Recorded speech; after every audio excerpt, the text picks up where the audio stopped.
الحمد للہ رب العالمین والصلاة والسلام علی سید الانبیاء والمرسلین اما بعد فاعوذ باللہ من الشیطان الرجیم بسم اللہ الرحمن الرحیم۔ السلام علیکم ورحمۃ اللہ وبرکاتہ۔ چینل نحو کی دنیا میں خوش آمدید۔ انشاءاللہ عز و جل اس چینل میں آپ کو جو ہے وہ نحو کے بارے میں بہترین معلومات اور عربی گرامر کے بارے میں ایک جو ہے ذخیرہ آپ کے پاس انشاءاللہ عز و جل آئے گا۔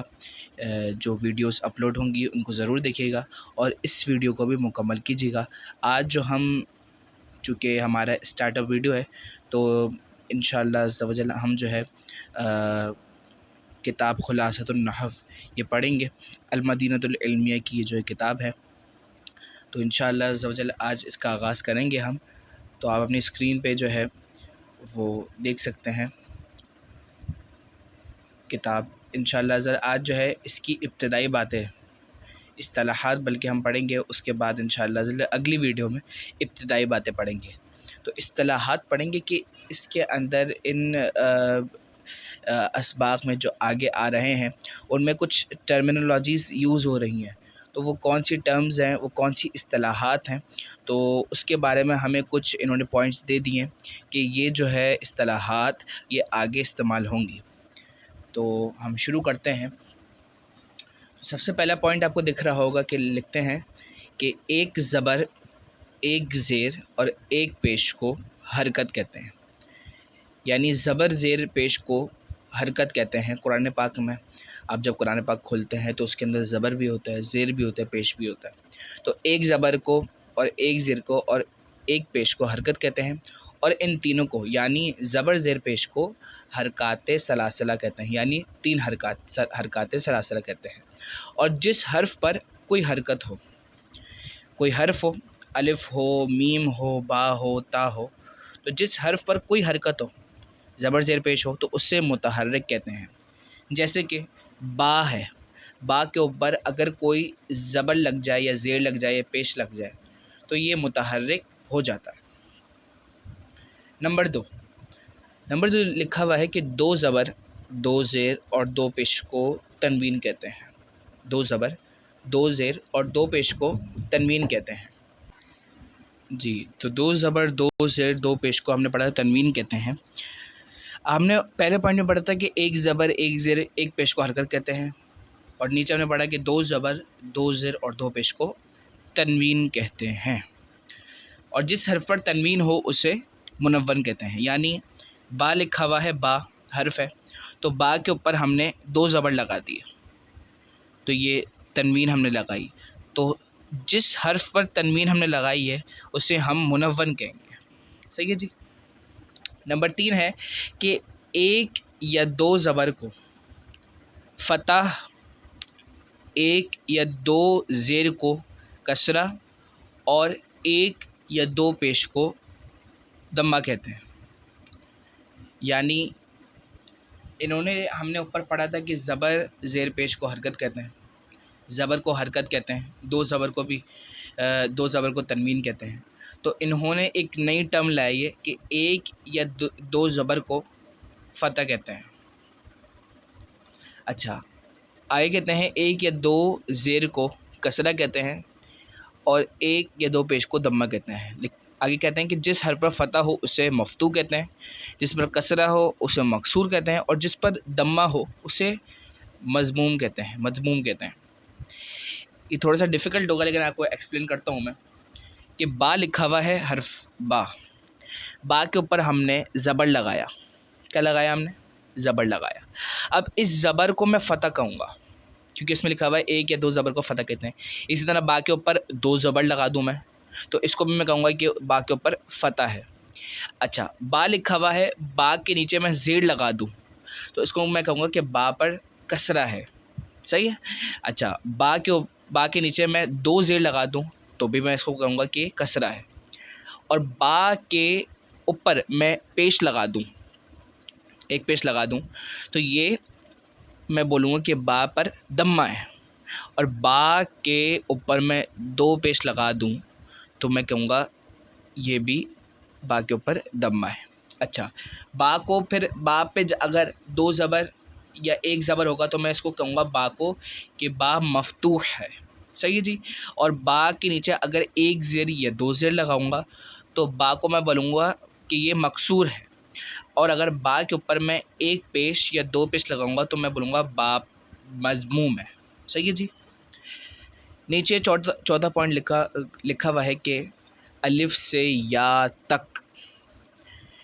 قرآن پاک میں جتنے بھی، اس سے پہلے میں بتاؤں کہ قرآن پاک میں جتنے بھی حروف آئے آپ پورا قرآن دیکھیں تو قرآن پاک کل 29 حروف پر مشتمل ہے. کل 29 حروف پر مشتمل ہے. 29 حروف سے ہی کلمے بنتے ہیں، جتنے بھی کلمے بنتے ہیں، اس سے علاوہ جو ہے وہ نہیں بنتے. تو لکھا ہوا ہے کہ الف سے یا تک تمام حروف کو حروف تہجی اور حروف ہجا کہتے ہیں. ہم نے حروف تہجی تو سنا ہوا ہو شاید کچھ لوگوں نے، لیکن ان کے لیے حروف ہجا ایک نیا ورڈ ہو.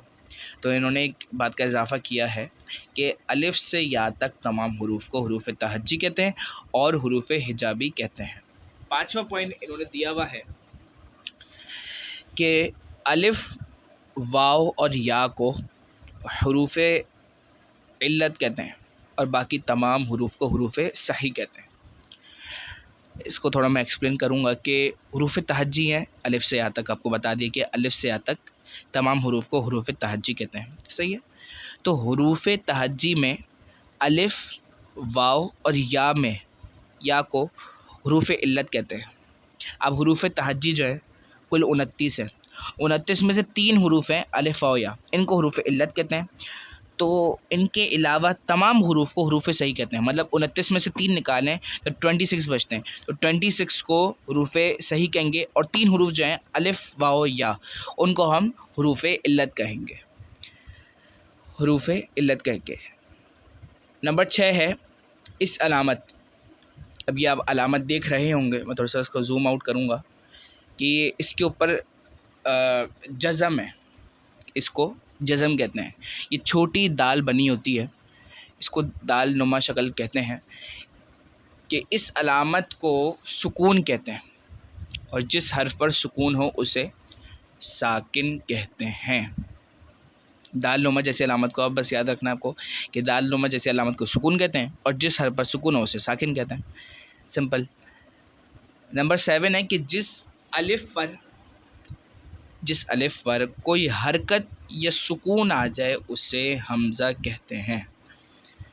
اب تھوڑا سا ریمائنڈ کریں کہ حرکت یہاں لفظ ہو رہا ہے تو حرکت کیسے کہتے تھے. ہم نے پیچھے پڑھا تھا فرسٹ پوائنٹ میں کہ زبر زیر پیش کو حرکت کہتے ہیں. ایک زبر ایک زیر پیش کو حرکت کہتے ہیں. اور سکون کیسے کہتے ہیں؟ دال نما جیسی چھوٹی علامت ہوتی ہے حرف پر تو اسے سکون کہتے ہیں. تو لکھا ہوا ہے کہ جس الف پر، الف ہے، الف پہ کوئی حرکت نہیں ہے، لیکن الف پر میں کوئی حرکت لگا دوں، یعنی زبر لگا دوں، زیر لگا دوں، پیش لگا دوں، صحیح ہے جی، تو اس سے حمزہ کہیں گے. صحیح ہے. اور یا الف پر جزم لگا دوں، یہ صحیح ہے، سکون لگا دوں تو اسے حمزہ کہیں گے. پھر وہ الف نہیں رہے گا، الف سے حمزہ ہو جائے گا. نمبر 8 جو حمزہ زائدہ وصل کی صورت میں گر جائے اسے حمزہ وصلیہ کہتے ہیں. جو حمزہ زائدہ وصل کی صورت میں گر جائے اسے حمزہ وصلیہ کہتے ہیں اور جو نہ گرے اسے حمزہ قطعیہ کہتے ہیں. اور جو حمزہ زائدہ نہ ہو اسے حمزہ اصلیہ کہتے ہیں. یہ میں پوائنٹ آپ کو نہیں سمجھاؤں گا کیونکہ تھوڑا سا ڈیفیکلٹ پوائنٹ ہے یہ انشاءاللہ عز و جل آگے چل کے آپ کو انشاءاللہ عز و جل ایکسپلین کیا جائے گا.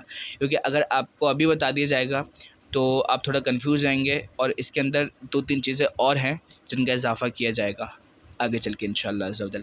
آپ نمبر 9 پوائنٹ دیکھیں کہ الف لام کو یعنی ال کو حرف تعریف اور تنوین کو حرف تنکیر کہتے ہیں. یہ اہم پوائنٹ ہے.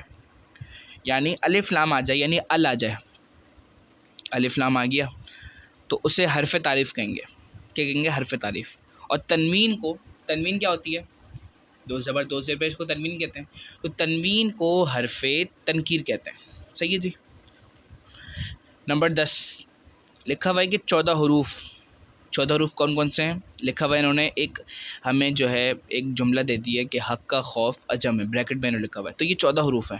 اس سے آپ پریشان ہو گئے کہ 14 حروف کون سے ہمیں بتایا نہیں ہے، تو یہ بریکٹ میں 14 حروف ہی لکھے ہوئے ہیں، یعنی ہا حق، یعنی ہا قو، کاف الف، خا واو فا، عین جیم با، غین میم ہا یا، تو یہ 14 حروف ہی بن رہا ہے، صحیح ہے جی۔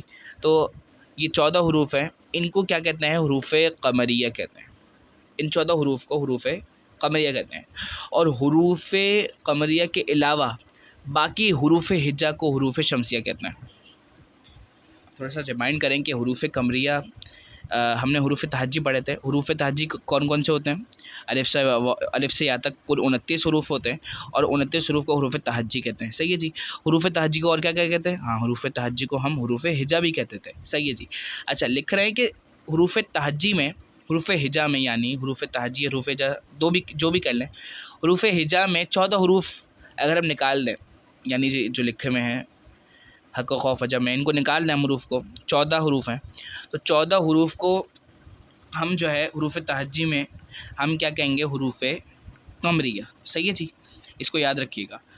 اور اگر ہم جو ہے 14 حروف کو حروف تہجی یا حروف ہجا میں سے نکال دیں، یعنی 29 میں سے 14 نکال دیں، تو کتنے بچیں گے؟ 15۔ تو 15 جو باقی حروف بچیں گے نا، ان کو حروف شمسیہ کہتے ہیں۔ آسان کر دوں اور آسان کر دوں، میں نے یہ بولا کہ بھائی حروف تہجی 29 ہیں، 29 حروف میں سے 14 حروف جو ہے نا، یہ جو لکھے ہیں حق کا خوف عجم ہے، ان کو حروف قمریہ کہتے ہیں۔ باقی جو بچیں گے 29 میں سے 14 نکل کے جو بچیں گے یعنی 15، تو 15 حروف جو ہیں وہ حروف شمسیہ کہلائیں گے۔ اچھا جی، نمبر 11 لکھا ہوا ہے اور آخری پوائنٹ ہے، یہ لکھا ہوا ہے کہ جب ایسے لفظ پر، لکھا ہوا ہے کوئی ایسا لفظ ہو، کوئی بھی لفظ ہو، ایسے لفظ پر ال داخل ہو جس کا پہلا حرف شمسی ہو، تو ال کے لام کو حروف شمسی میں مدغم کر کے پڑھیں گے، یعنی لام کا تلفظ نہیں پڑھیں گے۔ یعنی انہوں نے لکھا ہوا ہے کہ بھئی کوئی لفظ ہے، جیسے انہوں نے لکھا ہوا ہے الشمس نا، الشمس انہوں نے لکھا ہوا ہے، یہ شمسو تھا، یہ صرف شمسو تھا، شمس کا مطلب سورج، یہ شمسو تھا، تو شمسو سے پہلے انہوں نے الف لام کا اضافہ کیا، الف لام لگا دیا، کوئی مشکل بات نہیں ہے، شمسو تھا، اس سے پہلے انہوں نے الف لام لگا دیا، آپ دیکھ رہے ہیں، صحیح ہے جی، یہ آپ دیکھ رہے ہیں کہ شمسو سے پہلے انہوں نے الف لام لگا دیا۔ اب انہوں نے کہا کہ شمسو ہم نے لگایا، شمسو لکھا ہم نے، اس سے پہلے ہم نے الف لام لگایا، پھر انہوں نے کہا کہ اگر الف لام لگانے کے بعد ایسا حرف آ جائے جو حروف شمسیہ میں سے ہو، حروف شمسیہ کون کون سے تھے؟ میں نے کو بتایا کہ حروف قمریہ کے علاوہ، یہ حروف قمریہ لکھے ہوئے نا، حق کا خوف عجم غم ہے، ان حروف کے علاوہ یعنی ہا قوف کاف الف خا واو فا عین جیم با غین میم ہا یا، ان کے علاوہ کوئی حرف آ جائے، ان کے علاوہ کوئی حرف آ جائے تو ان کو حروف شمسیہ کہتے ہیں، ہم نے پڑھا تھا۔ تو حروف شمسیہ میں سے کوئی حرف آ جائے، یعنی سین آ جائے، شین آ جائے، صحیح ہے جی، کوئی بھی حرف آ جائے، عین تو آتا ہے، غین بھی جو ہے وہ حروف قمریہ میں سے، صاد آ جائے، صاد جو ہے حروف شمسیہ میں سے، تو کوئی بھی حروف شمسیہ میں سے کوئی حرف آ جائے الف لام کے بعد، تو لام کو جو ہے الف لام کے لام کو مدغم کر کے پڑھیں گے، یعنی لام کا تلفظ ہی نہیں آئے گا، صحیح ہے جی، لام کا تلفظ یعنی لام پڑھنے میں نہیں آئے گا۔ یہ مثال آپ کو میں اس لیے سمجھا رہا تھا تاکہ مثال آپ کو آسانی سمجھ میں آ جائے۔ الشمس لکھا ہوا ہے نا، الشمس میں آپ دیکھ رہے ہیں، ہم نے پڑھا، تعریف پوری پڑھ لی ہم نے، سمجھ میں آ گئی ہماری، اب اس کو ہم اس پہ فٹ کریں گے۔ شمسو تھا، میں نے کو بتایا اصلی لفظ، اصل میں یہ شمسو تھا، اس سے پہلے ہم نے الف لام کا اضافہ کیا، تو یہ الف لام ہو گیا، لگ گیا۔ اب ہم نے دیکھا کہ لام کے بعد تو ایسا حرف آ رہا ہے جو حروف شمسیہ میں سے، صحیح ہے جی، تو اب جو ہے ہم لام کو نہیں پڑھیں گے، لام کا تلفظ نہیں ادا کریں گے، صحیح ہے جی، تو یہ ہو جائے گا الشمسو، اس کو کوئی الشمسو نہیں پڑھیں گے۔ الشمسو کیوں نہیں پڑھیں گے؟ کوئی ہم سے پوچھ لے گا بھائی الشمسو کیوں نہیں پڑھیں گے، لام تو آ رہا ہے، اس کے اوپر حرکت کیوں نہیں آ رہی؟ ہاں جی، حرکت آ رہی تھی، لیکن اس کے بعد لام کے بعد ایسا حرف آگے جو حروف شمسیہ میں سے، تو اس لیے ہم نے لام کا تلفظ ادا نہیں کیا۔ یہ ہمارے 11 پوائنٹ ہو گئے تقریباً۔ یہ کچھ اصطلاحات تھیں جو اس کے اندر استعمال ہوں گی۔ آخر میں آپ کو سمری میں ہلکی سے بتا دوں، سمری، تاکہ آپ کو لوگ کے آسان ہو۔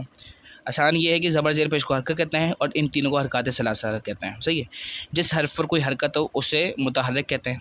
کوئی بھی حرکت آ جائے، با پر کوئی حرکت آ جائے، زبر زیر پیش آتا ہے، اسے متحرک کہیں گے۔ اچھا جی، 2 زبر 2 زیر 2 پیش کو تنوین کہتے ہیں۔ جس حرف پر تنوین ہو اسے منون کہتے ہیں۔ اچھا، 1 یا 2 زبر کو فتح، 1 یا 2 زیر کو کسرہ، 1 یا 2 پیش کو دمہ کہتے ہیں۔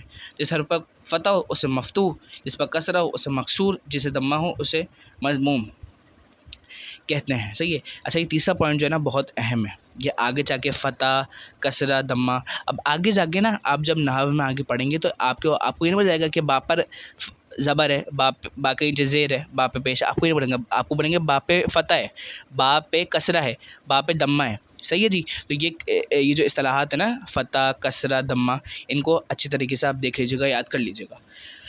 14 پوائنٹ ہے ہمارے پاس کہ الف سے آ تک تمام حروف کو حروف تہجی کہتے ہیں۔ ہم نے سنا ہوا بھی ہوگا، لیکن ہم نے یہ نہیں سنا تھا کہ حروف ہجا بھی کہتے ہیں، تو ایک نیا ہمارے لیے یہ ورڈ تھا۔ اچھا، الف، واو، یا کو حروف علت کہتے ہیں اور باقی تمام حروف صحیح کہتے ہیں، صحیح ہے۔ دال نما جیسی علامت کو سکون کہتے ہیں، اور جس حرف پر سکون آ جائے، یہ جو دال نما جیسی علامت آ جائے، جس حرف پر آ جائے اسے ساکن کہتے ہیں۔ نمبر 7 تھا کہ جس الف پر خالی الف لکھا ہوا ہے، کوئی حرکت ہی نہیں ہے، لیکن الف پر ہم زبر لگاتے ہیں، زیر لگاتے ہیں، پیش لگاتے ہیں، یا الف پر سکون لگاتے ہیں، دال نما جیسی علامت لگا دیں گے، تو وہ الف نہیں رہے گا، وہ الف سے حمزہ میں تبدیل ہو جائے گا۔ 8واں پوائنٹ جو ہے میں نے آپ کو نہیں پڑھایا ہے، آپ 9ویں پوائنٹ پہ آئیں۔ الف لام، ال آ جائے یعنی الف لام آ جائے تو اس کو حرف تعریف کہتے ہیں، اور تنوین آ جائے تو اسے حرف تنکیر کہتے ہیں۔ الف لام کو حرف تعریف اور تنوین کو حرف تنکیر کہتے ہیں۔ نمبر 10، 14 حروف جو ہیں حروف تہجی میں سے 14 حروف، یعنی حق، خوف، عجم، قم ہے، تو یہ حروف قمریہ ہوتے ہیں۔ باقی ان کے علاوہ جو حروف ہوتے ہیں نا، جتنے بھی حروف ہوتے ہیں ان کو ہم حروف شمسیہ کہتے ہیں، صحیح ہے جی۔ اچھا، ایک لطف کی بات میں آپ کو بعد میں بتاؤں گا انشاءاللہ عز و جل، کل، اس سے ریلیٹڈ ہی ہے وہ۔ اچھا، نمبر 11 ہے اور آخری پوائنٹ ہے کہ جب ایسے لفظ پر کوئی ایسا لفظ لکھا ہوا ہے، ہم نے پڑھا کوئی ایسا لفظ لکھا ہوا ہے جس پر ال آ جائے، صحیح ہے، ال آ جائے، تو اس کے بعد ال کے بعد والا جو حرف ہے، حرف الف ہو گیا، با ہو گیا، تا ہو گیا، جیم ہو گیا، کوئی بھی حرف آ جائے، لیکن وہ حرف جو ہے حروف جو ہے شمسیہ میں سے ہو، صحیح ہے، تو لام کا جو الف لام کا جو لام ہوگا نا، وہ لام پڑھنے میں نہیں آئے گا۔ اس کی مثال ہم نے پڑھی جب ہماری سمجھ میں آیا کہ یار الشمسو تھا، شمسو تھا، شمسو پہ ہم نے الف لام داخل کیا، بھائی کر لیا، تو الشمسو ہونا چاہیے تھا۔ یہ سوال تو یہ ہوتا ہے نا، لام کو آپ نے کیوں نہیں پڑھا، حالانکہ آپ نے پڑھا ال۔ جب ہم پڑھ رہے ہیں، جب ایسے لفظ پر ال داخل ہو تو ال لام پڑھنے میں آ رہا ہے، لیکن جب ہم نے الشمسو پڑھا تو الشمسو میں لام پڑھنے میں نہیں آ رہا۔ کیوں نہیں آ رہا؟ اس کی وجہ یہ ہے کہ ہم نے پڑھا کہ لام داخل ہو جائے، ال داخل ہو جائے ایسے لفظ پر جس کا پہلا حرف شمسی ہو، تو شین شمسی میں سے آتا ہے نا، حروف شمسیہ میں سے، تو لام کو نہیں پڑھیں گے، صحیح ہے، تو یہ ہو گیا الشمسو۔ جزاک اللہ خیرہ۔ اگلی ویڈیوز بھی آپ لوگ ضرور دیکھیے گا۔ اس ویڈیو میں اگر کوئی کنفیوژن ہو، کوئی بات سمجھ میں نہیں آئی ہو، کوئی پرابلم ہو، تو آپ کمنٹ سیکشن میں ضرور پوچھیے گا۔ جزاک اللہ خیرہ۔ السلام علیکم ورحمۃ اللہ وبرکاتہ۔